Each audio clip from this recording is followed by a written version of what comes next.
Aujourd'hui, on peut savoir par la Emouna, parce que Rabbeinu nous a dit, il nous a dit toutes les difficultés aujourd'hui, elles sont imaginaires.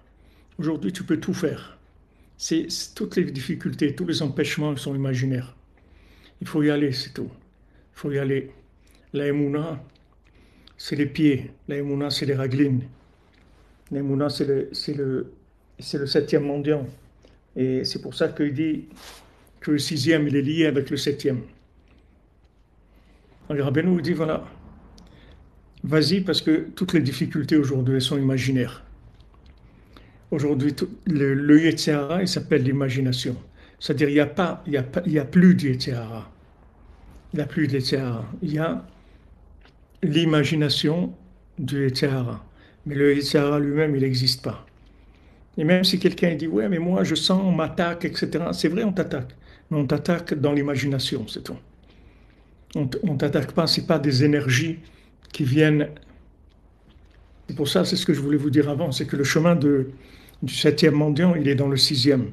C'est-à-dire que le sixième, il prépare la rentrée dans le septième.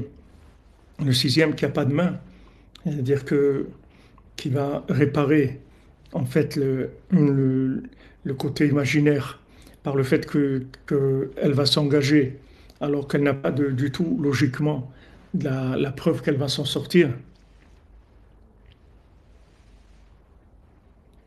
Ça va l'amener au septième mendiant, que le septième mendiant, c'est les pieds, c'est la réalisation de tout par la simcha, par la emuna, par les rikudim, par la danse. Comme Rabbeinu dit, on a, on a conquis Breslev avec des danses et des frappés des mains et des danses. Avec ça, on a conquis Breslev. Et quand il est arrivé Rabbeinu dans la ville de Breslev, il a dit, on a conquis la ville de Breslev avec ça, avec la danse et taper des mains. Donc ça va être l'étape du septième mendiant. Et le sixième, il nous prépare à sortir de l'imagination, c'est-à-dire en s'engageant, malgré que apparemment, dans la logique, il n'y a pas beaucoup de chances de s'en sortir. Comme elle dit, c'est vrai que je me jette à la mer, mais peut-être quand même que je ne vais pas me noyer. Peut-être que je ne vais pas me noyer. C'est-à-dire, elle part pas sur du sûr. Elle parle, dit, c'est peut-être je ne vais pas me noyer. Oui, les obstacles, c'est pour tester là et moi, parce qu'ils sont, comme vous dites, Mlle Freeman, mais ils sont imaginaires. Ce sont des obstacles imaginaires, ce ne sont pas des vrais obstacles. Et on le voit quand on réalise des projets qu'on a, quand on fait des choses. Et après, on se dit, si j'avais pas dépassé ces inquiétudes et ces calculs imaginaires, j'aurais pas fait ce projet-là. Je ne serais pas arrivé. Je ne serais pas arrivé.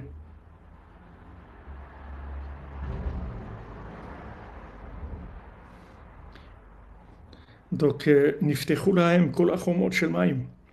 Toutes les barrières, toutes les murailles d'eau, elles se sont ouvertes. L'eau, elle s'est mise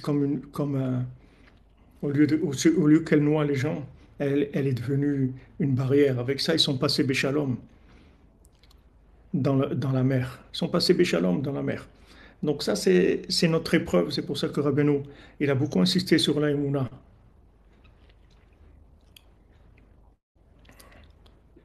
Rabbeinu, il a beaucoup, beaucoup insisté sur la Emouna. Il a dit à Rabbi Nathan, écris, quand tu écris, quand tu parles de la Emouna, écris beaucoup sur la Emouna. Parce qu'en fait, on est dans un déluge d'hérésie, dans un déluge d'apicorsout. Et ça n'a pas l'air, on ne sait pas comment on va s'en sortir logiquement.